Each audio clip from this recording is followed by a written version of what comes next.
Have you ever woken up after 8 hours of sleep only to feel like you've already run a marathon by 10 a.m.? Or maybe you walked away from a 5-minute conversation feeling like your complete soul has been drained out of your body. If you're physically resting, you're eating energizing foods, you're doing all the quote unquote right things, but still feel spiritually and emotionally bankrupt, you are not failing at self care. You are likely being siphoned. So today we're going to take a different look into burnout, which is going to be the energetic burnout. We're going to do a deep dive into understanding the invisible straws that are really pulling your life force out of you. And more importantly, we're going to learn how to remove those straws and how to get ourselves back on track. If you're new, then welcome to the She Sacral podcast. I'm your host, Lindsay Christian, and I cover everything between burnout and hormones and everything in between that completely keep women from living the life that they deserve. So if that sounds like you, then you've come to the right place. So let's talk about this because we talk a lot about burnout, right? We talk about, hey, we're under a lot of stress. We're trying to do a lot of different things. We're overworking. You were overgiving.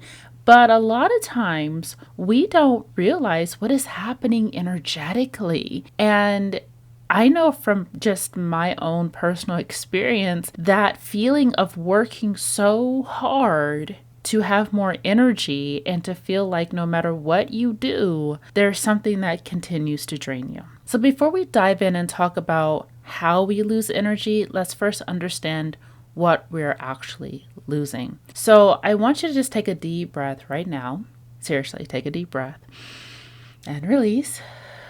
And I want you to visualize this aura field that we all have. It's just kind of like this giant bubble, the sphere that extends about 2 feet from our bodies. And it is your personal atmosphere.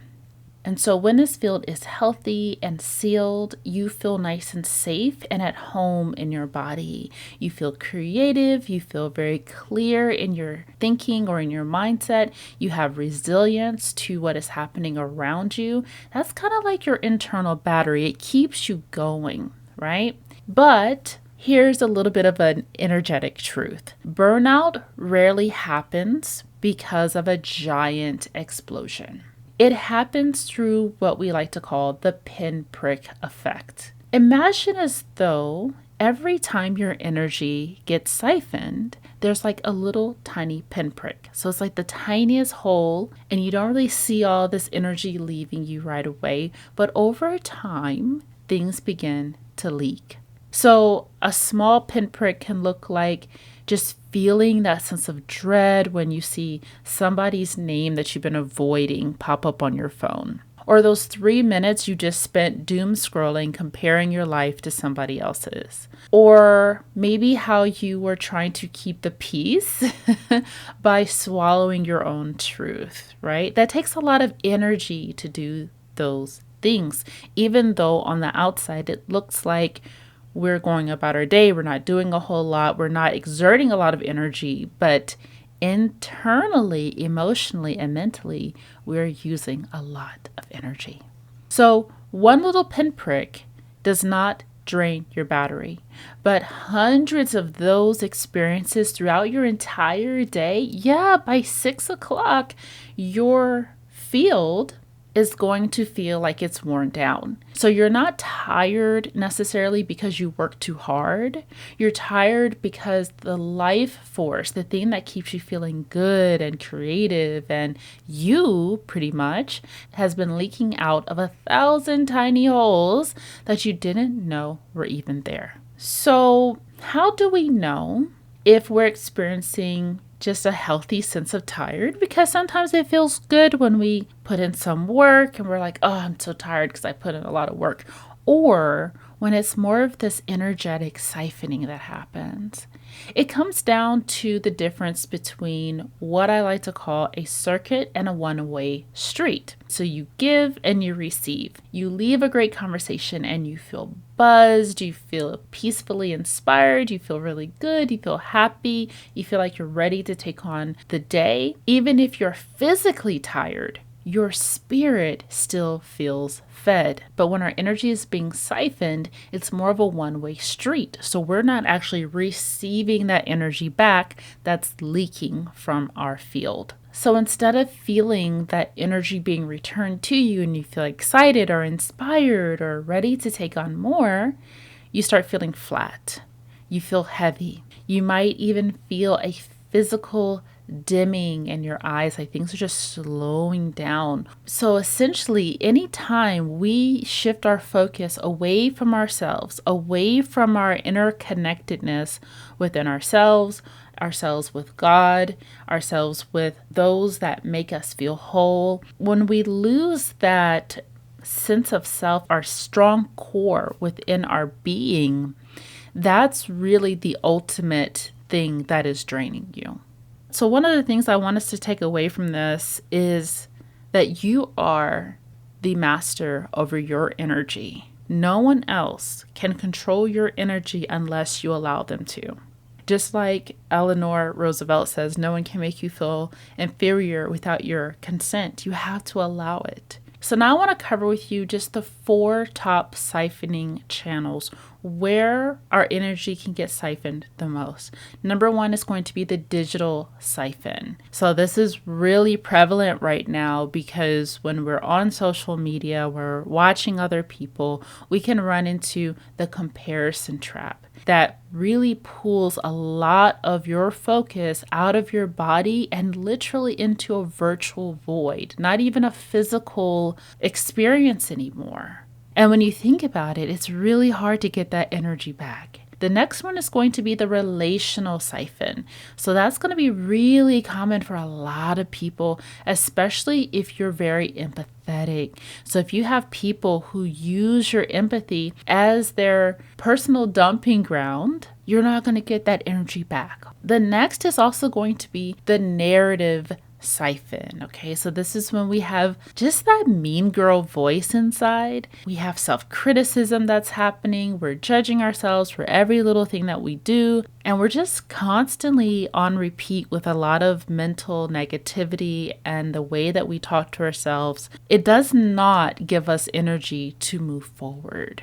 And maybe our minds have been conditioned or trained to have a certain belief about ourselves. And this is when we start getting into our self-concept, which we'll talk about in another episode. But when we view ourselves a certain type of way and we talk negatively about ourselves on a consistent basis, that drains your energy. And then last is going to be the environmental siphon. So cluttered spaces, high stress environments or atmospheres that will require a lot of constant background processing from your nervous system. Your nervous system's job is to determine are we safe or not. And it doesn't turn off. And it is always scanning all the time. Is this safe? Is that person safe? Is this food safe? What's that smell? How do I feel right now? Is this texture safe? We have all these different sensors all over our bodies, within our eyes, within our nose, all of our senses, and your nervous system is taking all of that in on top of our associations we have in our minds about different things. So having a high stress environment is going to constantly activate that nervous system in the background. So we want to be mindful of that as well. Sometimes we even allow for our energy to be siphoned. And you might ask, why would I even do that? Why would I intentionally not protect my energy, right? Well, a lot of times it's subconscious. And there's patterns that have happened over time that just keep those leaks open. So number 1 is going to be the good person trap. So if we've been conditioned to believe that being available means being kind, that kind of allows for people to just come in and take what they need or dump emotionally on you or whatever they come to you for. They know that they can do that because you become too available. So you become a source for another person instead of it being this two-way street. Number 2 is when you feel like you have to monitor everyone else's mood in order to stay safe, being very hyper vigilant. The challenge with this is when you have these traits about yourself, even if they're not serving you, but you do them automatically. Sometimes you do them, you don't even realize you're doing them, but you do them so frequently. In order to change that requires willpower. That requires for you to consciously think of not doing something. And that has a lot of resistance. And so with that is also draining. One of the things that helps us is frustration. When we hit a wall, when we feel unappreciated, when we just hit that feeling that's like, no more, I'm done, right? I am so grateful for those experiences because that's when the act of my willpower to protect my energy is energizing me, because doing what I did before is no longer an option. So sometimes it takes us a little bit of time to get to this point of feeling like, no, I'm not doing this anymore. But either way, if you're here, you're probably getting close to feeling that burnout. Let's just do a quick little exercise together, and I just want you to close your eyes and I want you to visualize all the places that your mind took you today. Rather, it was engagement on a post that you made on social media or the comment section, or maybe it was a coworker that just kind of gives you a cold shoulder, or maybe it's a past due bill that it is just irking you. You know you have to pay it, but it's there. Or maybe it's a fear of something that's coming up that you really don't want to deal with later. Whatever came up for you today, I want you to imagine all of those different things that just kind of made you feel, if you just felt or frustrated or tense or tight in your body. Imagine those as just these dark threads stretching away from you. Just threads everywhere. Every little thing that happened today, I want you to just imagine all of those different threads. And they're stretching away from you. And now this time, I want you to just take a deep breath and literally just use your hands and pull, like just kind of as if you're grabbing threads outside of your body. I want you to pull those threads back into your chest and repeat, I call my energy back from all places, people, and times. And do that a few times. Just imagine all of those distractions that happened today. Grab those and pull that energy back to you. You are the center of your universe.